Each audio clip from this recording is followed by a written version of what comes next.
സ്ത്രീകൾ എന്ന് പറയുമ്പോൾ സമൂഹത്തിൽ നേരത്തെ പറഞ്ഞതുപോലെ ചൂഷണം ചെയ്യപ്പെടുന്ന ഒരുപാട് മേഖലകളുണ്ട്, ഒരുപാട് സാഹചര്യങ്ങളുണ്ട്. അവിടെ ചൂഷണം ചെയ്യപ്പെടാതിരിക്കുവാനും അവൾക്ക് സുരക്ഷിതത്വം ലഭിക്കുവാനും ഉതകുന്ന രീതിയിലുള്ള എല്ലാ സ്വാതന്ത്ര്യവും ഇസ്ലാം അനുവദിച്ചു നൽകിയിട്ടുണ്ട്.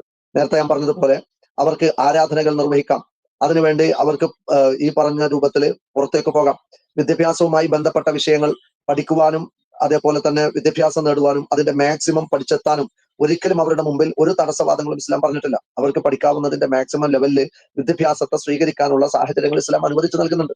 അതേപോലെ തന്നെ ഞാൻ നേരത്തെ പറഞ്ഞു, തൊഴിലിടങ്ങൾ, അഗ്രികൾച്ചറൽ ഫീൽഡിൽ അവർ പ്രവർത്തിച്ചതും മെഡിസിൻ ഫീൽഡിൽ അവർ പ്രവർത്തിച്ചതും അതേപോലെ തന്നെ ടീച്ചിങ് ഫീൽഡിലും ക്ലറിക്കൽ ഫീൽഡിലും ഒക്കെ അവരുടെ സാന്നിധ്യങ്ങൾ നമ്മൾ പറയുകയുണ്ടായി. പക്ഷെ അവിടെയൊക്കെ ഈ പറയുന്ന തരത്തില് സ്ത്രീകൾ പൊതു ഇടങ്ങളിലും സാമൂഹിക രംഗങ്ങളിലും അവരുടേതായ ഭാഗധേയം നിർവഹിക്കുമ്പോൾ അവരോട് ഇസ്ലാം കൽപ്പിച്ചിട്ടുള്ള സുരക്ഷയുടെ വേഷം ധരിക്കാൻ, അതേപോലെ തന്നെ സുരക്ഷിതമായ ഒരു സാഹചര്യത്തെ ഉറപ്പുവരുത്താൻ അവരോട് ആവശ്യപ്പെട്ടിട്ടുണ്ട്. അത് ഈ പറഞ്ഞ രീതിയിൽ അവർ പല തരത്തിലും ചൂഷണം ചെയ്യപ്പെടാതിരിക്കാനാണ്. അപ്പൊ ഇവിടെ നേരത്തെ പറയുകയുണ്ടായി, പൊതു ഇടങ്ങളിൽ അവർക്ക് ആനുകൂല്യങ്ങൾ നൽകുന്നില്ല ഇസ്ലാം എന്ന് വിമർശനം ഉന്നയിക്കുകയും അതിന് പകരമായി അവരെ പൊതു ഇടങ്ങളിൽ പുരുഷന്റെ ഉത്തരവാദിത്തങ്ങൾ ഏൽപ്പിക്കാൻ ശ്രമിക്കുകയും ചെയ്യുന്ന സാഹചര്യങ്ങളുണ്ട്.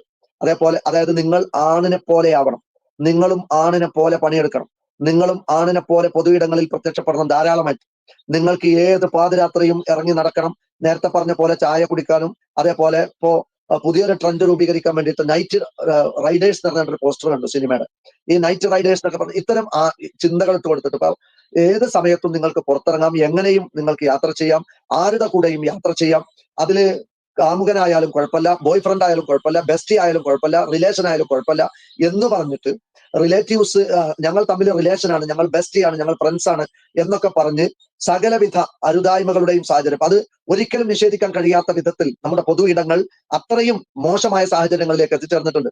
ഏതെങ്കിലും ഒരു വ്യക്തി അനാശാസ്യ പ്രവർത്തനം പരസ്യമായി ചെയ്യുന്നത് കാണുമ്പോൾ ചെയ്യരുതെന്ന് പറയുന്നവൻ സദാചാര ഗുണ്ടയായി മുദ്രകുത്തുകയും അങ്ങനെ പറയാനുള്ള ഒരു സമൂഹത്തിന്റെ സുരക്ഷയെ മുൻനിർത്തി സംസാരിക്കാനുള്ള അവസ്ഥ പോലും ഇല്ലാത്ത വിധം പൊതു ഇടങ്ങളിലേക്ക് പെൺകുട്ടികളെ കൊണ്ടുവന്ന് ശാരീരികമായി ഉപയോഗപ്പെടുത്തി പരമാവധി അവരുടെ സുരക്ഷയെയും അവരുടെ ചാരിത്രത്തെയും കവർന്നെടുക്കുന്ന ഒരു തരം പുരുഷ മേധാവിത്വത്തിന്റെ ഇടപെടലുകളാണ് അവർ ആഗ്രഹിക്കുന്ന സ്വാതന്ത്ര്യമെങ്കിൽ ഇസ്ലാം അത് അംഗീകരിച്ചിട്ടില്ല എന്നുള്ളത് വസ്തുത തന്നെയാണ്.